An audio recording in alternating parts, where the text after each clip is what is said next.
Внезапные массовые протесты у резиденции президента. Народ требует от главы государства принять важнейшее решение, а премьер уже под следствием и просит пощады. Волнения нарастают.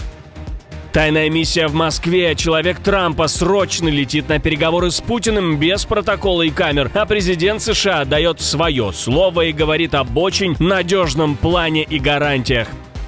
Интернет под замком. В России отключают VPN и рвут связь миллионам пользователей. Сетевой железный занавес 2.0 становится реальностью.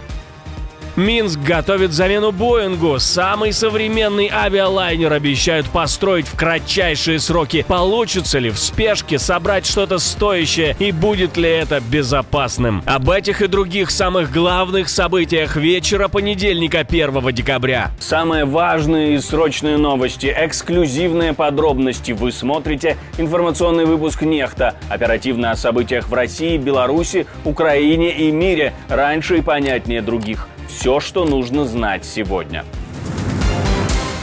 Неожиданный поворот в мирном процессе от результатов переговоров до тайного визита. Что происходит и находится ли мир на пороге решения конфликта, или окончания войны? Сразу после переговоров с украинской делегацией во Флориде представители США заявили, что достаточно хорошо понимают позицию России. Конечная цель – это не просто завершение войны. Конечно, это центральный и фундаментальный элемент. Мы хотим увидеть конец убийствам, смерти и страданиям, и уверен, украинская сторона, я это знаю, хочет того же. Они хотят мира, но речь идет также о том, чтобы добиться такого завершения войны, которое сохранит Украину суверенной и независимой, даст ей возможность для настоящего процветания.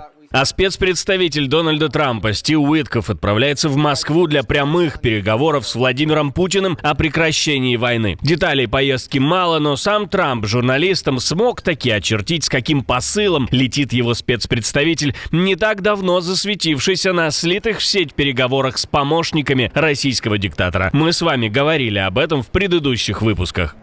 Хотите ли вы сказать Путину: вот мой крайний срок, к которому ты должен согласиться на мирный план? Нет, у меня нет дедлайна. У меня есть дедлайн, когда война закончится. И надеюсь, она закончится. 27 тысяч убитых на прошлой неделе. 27 тысяч за 3 или 4 недели. 27 тысяч человек убито. Эта война должна закончиться.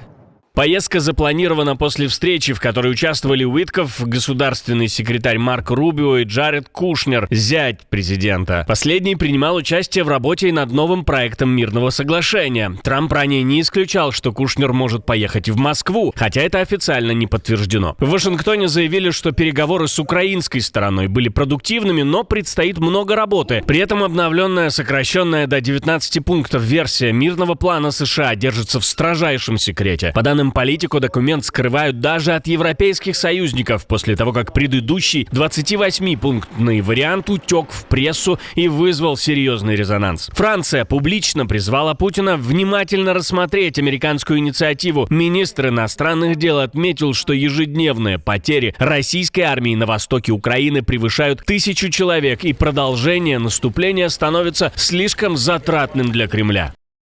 Наша мобилизация дала результат. Вслед за представлением их 28-пунктного мирного плана мы добились от Соединенных Штатов, чтобы они впервые конкретизировали свое намерение присоединиться к гарантиям безопасности, которые мы готовим уже несколько месяцев.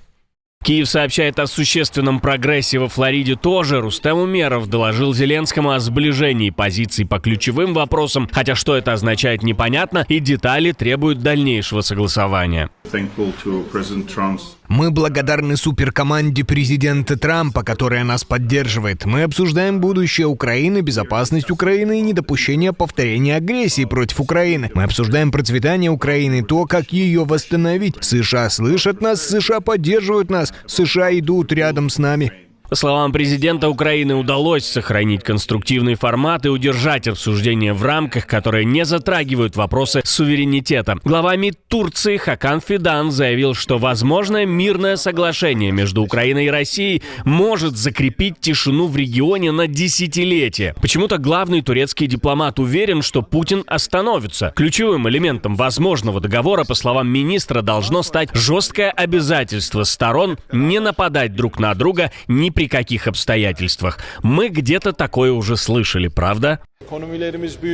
Путин также готов при определенных условиях принять прекращение огня и всеобъемлющее мирное соглашение. Это было передано украинской стороне, и мы вовлечены в некоторые аспекты этого процесса. Эта война очень дорого обходится и России. Если удастся договориться по этому вопросу, то в регионе можно обеспечить мир на 50, 60, 70 лет, возможно, и дольше. При этом Фидан отметил, что мирный договор не означает отказа от обороны. Ни Европа, ни Россия, ни НАТО не прекратят военное планирование. Все это похоже на что-то, что никогда не сбудется. Как думаете, остановится ли Путин на мирном плане от администрации Трампа? Пишите в комментариях обязательно. Трамп созвонился с диктатором. Война, может быть, и отменяется, но четко поставленный ультиматум из Белого дома придется выполнить. Пойдет ли на такой шаг человек, который считает себя всемогущим? Трамп загнал Мадуро в угол. Именно так описывает ситуацию Miami Herald. По данным издания, Вашингтон выкатил лидеру Венесуэлы жесткий ультиматум – немедленно покинуть страну. После провала переговоров США объявили полное закрытие воздушного пространства над Венесуэлой.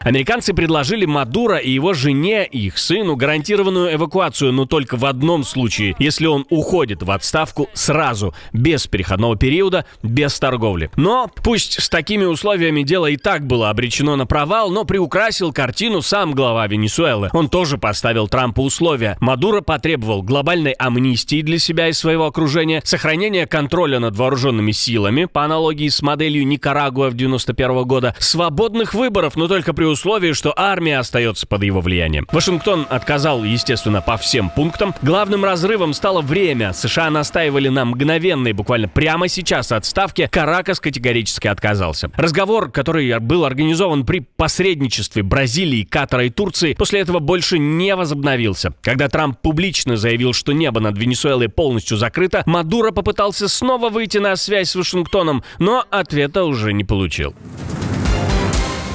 Так и до криминала недалеко. Сегодня ты интернетом пользуешься, а завтра родину предашь. Россиянам начали массово отключать интернет, если они пользуются VPN. Эксперты фиксируют резкое ужесточение блокировок. Провайдеры рубят ключевые протоколы, а вместе с ними и большинство обходов. Во всяком случае, об этом пишут телеграм-каналы. Из-за этого у пользователей VPN связь просто рвется на ходу, а вместе с ним сбиваются остальные настройки. Итог один. Интернет пропадает полностью, будто его выдернули из розетки. Смена серверов дает только краткий эффект до следующего удара по VPN, после которого все повторяется. Фактически это уже не борьба с отдельными сервисами, а попытка выжечь само использование VPN, отключая людей от сети целиком. Но мы не нашли информацию, которая может на 100% все это подтвердить, что такая инициатива реальна. Поэтому пишите в комментарии все, что знаете об этом. Может быть, вы уже столкнулись с чем-то подобным. Пишите обязательно.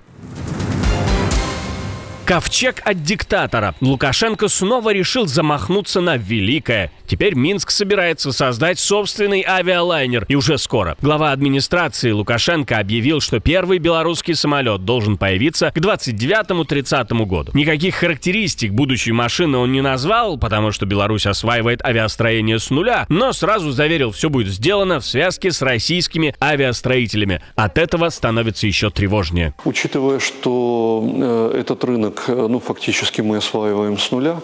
Нету никакой базы, от которой мы могли бы оттолкнуться. Цифры, если просто смотреть сухую статистику, выглядят, конечно, супер впечатляюще. Рост от 30% до 3 раз. Наша задача – это новые школы, новые компетенции, которые мы должны у себя в республике построить. И как бы такой вершиной, финальной, что ли, точкой нашего плана авиационного будет создание гражданского самолета полноценного в Беларуси уже где-то к 29-30 году. Пока сроки такие. То есть работа, в принципе, идет, я имею в виду по СВЕ, вы имеете в виду, работа правильно? развернута большая, работа эта продолжается. На фоне этих амбиций особенно показательно смотрится ситуация в самой России, где уже почти 10-й год ждут появления полностью импортозамещенного МС-21. Этот проект начинали еще в середине 2000-х. Самолеты обещали авиакомпаниям в 2016-м, но сроки переносятся снова и снова. Теперь сертификацию обещают только в конце следующего года. Получается, Минск обещает создать свой лайнер раньше, чем Москва доведет до серии свой многолетний флагман. Премьер-министр официально попросил президента помиловать его по делу о коррупции еще до вынесения приговора. Он аргументирует, что суд мешает ему управлять правительством и что помилование пошло бы на пользу стране. В то же время люди массово выходят на протесты к президентской резиденции, требуют протестующие не соглашаться на помилование и довести дела против премьера до конца. Я вновь и вновь избирался на демократических выборах и получал ваше доверие продолжать руководить страной как премьер-министр. По этим причинам мои адвокаты сегодня подали прошение о помиловании президенту государства. Моим личным желанием было и остается довести судебный процесс до самого конца, до полного оправдания по всем обвинениям. Но безопасность и политическая реальность, национальный интерес требуют иного.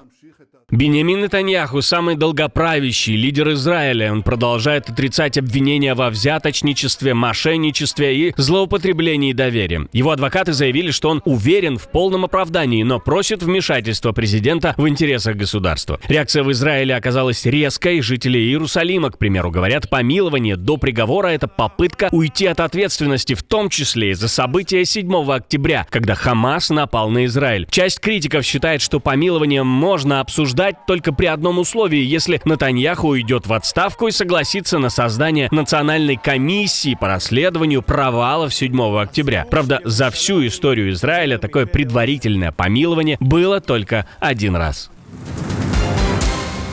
Вы можете больше никогда не увидеть наш контент. Целая армия ботов, троллей и фейков воздействует на алгоритм. Для того, чтобы всегда оставаться на связи, не просто подписывайтесь на канал, выбирайте параметр «Получать все уведомления». Так мы останемся на связи, когда начнется что-то поистине масштабное и значимое. Отдельное спасибо, что досмотрели до конца. Спасибо за ваше доверие. Жду развернутых комментариев, лайков и репостов. Это важно, чтобы нас становилось больше.